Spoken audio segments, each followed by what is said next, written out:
always kind of like get hyperventilation when I arrive at the Ball Trials. I always know Kathy and the team are going to like knock my socks off. They're going to take my breath away and they're going to make me fall in love with something head over heels.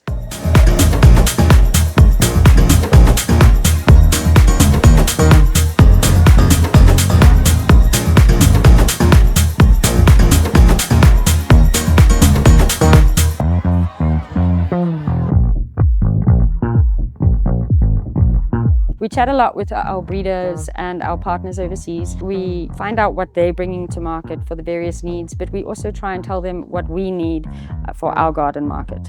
We then trial the product and see if the promises are the same and deliver in the South African market, in our climates, in our sun and in our garden settings.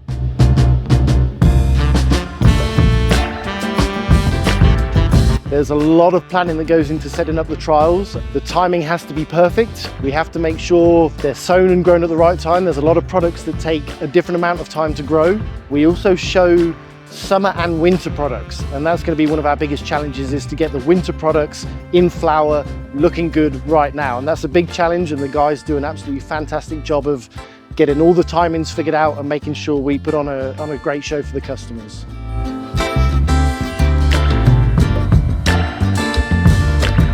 There's a few different trends. There's always this requirement for more resistant plants, so drought resistant or disease resistant plants. Gardeners want things that they can plant in the garden and they'll survive and be strong all the way through. Always looking for new colors or something interesting. There's the cut flower trend where people are trying to grow some more of their own different interesting cut flowers to get away from roses or chrysanthemums. I would also say more premium products, so gardens are getting smaller, so we're doing less and less mass plantings of annuals and more premium products.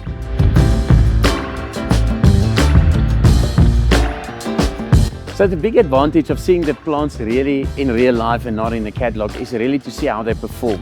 Because on a catalogue you see just this nice, fantastic picture, but you don't always know how it performs. And then also you see pictures usually from European countries or US and not how they perform in South Africa. So here at Ball we can really see how they perform in our climate, and then we can see, is it a plant that will perform and do good in our South African market as well. So it's good to see what's coming, so we can plan with Ball Straathof what to market next year.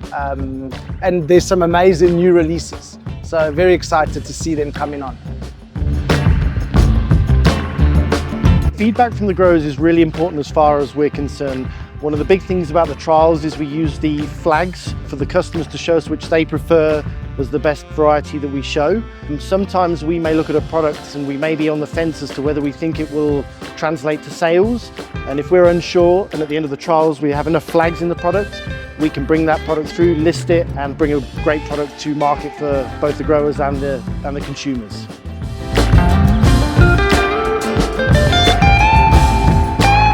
As part of the Ball Group, we actually have some very key sustainability goals. Certain things like reduced carbon footprint, less water wastage, and more renewables and recyclables. And we just have, company-wide initiatives of recycling, teaching people how to be sustainable at home, and just reducing our carbon footprint wherever we can.